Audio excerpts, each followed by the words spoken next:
नमस्कार, मैं चुरामन साहू और आप सब देख रहे हैं हमारा छत्तीसगढ़ न्यूज। ईडी ने दुर्ग जिले में 10 जगह पर ईडी ने कार्रवाई की है। आइए हम जानते हैं कि वह कौन कौन सी जगह है। सबसे पहला स्थान है मनोज राजपूत बिल्डर, जो कि अपना जमीन का काम देखता है और घर बनाकर बेचने का काम करता है।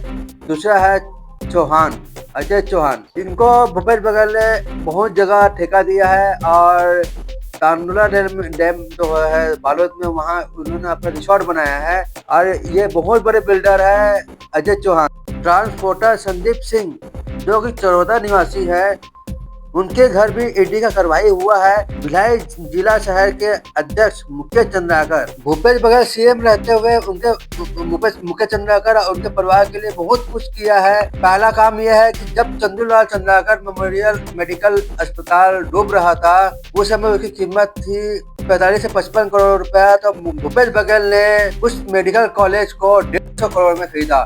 अब सोच लीजिए कि यह कितना बड़ा घोटाला है। उसके बाद सीएम रहते हुए भूपेश बघेल ने मुकेश चंद्राकर को विधानसभा टिकट दिया और सीएम रहते हैं प्रतिमा चंद्राकर, जो कि उनके दम है मुकेश चंद्राकर, उनको भी लोकसभा टिकट दिया गया था, जिसमें उन्होंने हार का सामना करना पड़ा।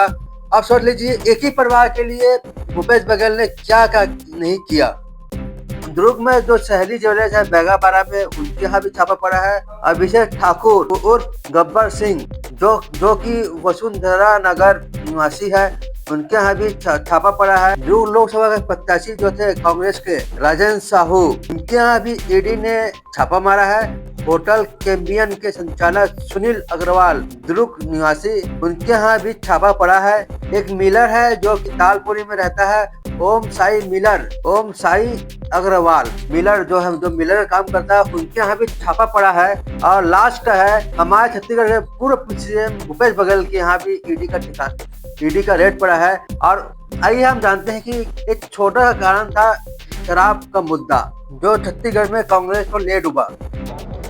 पहले तो ये कि सुबह करीब 7:30 बजे के आसपास मैं जहाँ चाय पी रहा था, पेपर पढ़ रहा था, उसी समय अचानक आया कि हम लोग मीटिंग वाले हैं। मैंने कहा स्वागत है, मैं इंतजार कर रहा था महीनों से सालों से, लेकिन आज आप आ ही गए, आपका धन्यवाद, विराजे आप।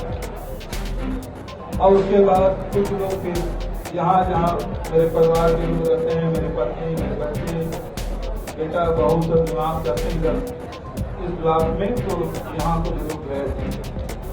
कुछ देर बैठे रहे, फिर मैंने कहा कि आपके पास कोई सर्च वारंट है।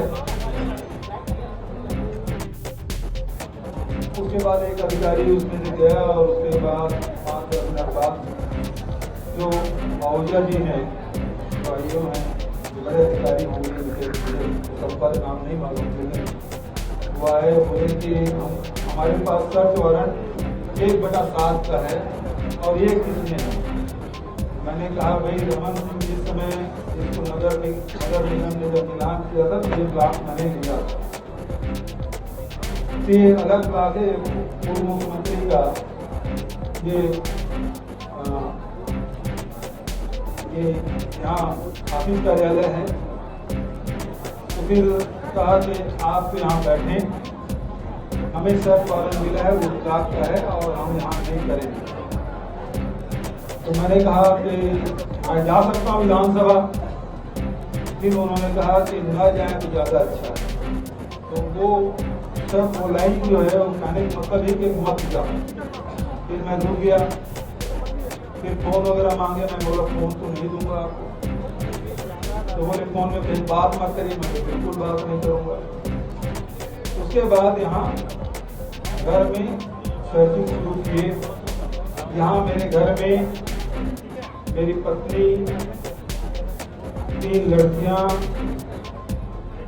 एक बेटा, बहू, और उसके बाद पोता भी है, नाती भी है, नाती भी। कितने सदस्य हम लोग यहाँ रहते हैं। हम लोगों का खेती किसानी का व्यवसाय है और लगभग कई परिवार में अलग अलग गाँवों से हमारे परिवार से करीब 140 एकड़ में हम लोग खेती करते हैं। आज कांग्रेस किसके कारण छत्तीसगढ़ में बर्बाद हो गई है, डूब गया है, कांग्रेस पार्टी को आने का अब कोई रास्ता नहीं दिख रहा है। राहुल गांधी इस पर क्या प्रतिक्रिया देंगे? जैसे ही कांग्रेस की सरकार हटती है तो सीएम भूपेश बघेल के जो नजदीक रहे लोगों के साथ घर में ईडी का छापा पड़ता है। ताली तो एक हाथ से नहीं बजती, कभी दो हाथ से ताली बजती है। जब भूपेश सरकार ने कुछ गलती की होगी तभी उनके यहाँ ईडी का छापा पड़ रहा है। और उन्होंने जिस तरह अपने कार्यकर्ताओं का अवहेलना की भूपेश बघेल ने, आज उनको उनकी सजा मिल रही है। और जो कार्यकर्ता उनके यहाँ जा रहे हैं उनको बचाने के लिए, अब सोच लीजिए कि उनसे बड़ा मूर्ख व्यक्ति कौन होगा जो सीएम रहते हुए अपने कार्यकर्ता का नहीं सोचा। भूपेश बघेल सीएम रहते हुए भूपेश बघेल ने पैसा वाले को, बड़े आदमियों को आगे बढ़ाया, कभी छोटे कार्यकर्ता को आगे बढ़ाया सोचा ही नहीं। इसलिए आज उनकी स्थिति ये है।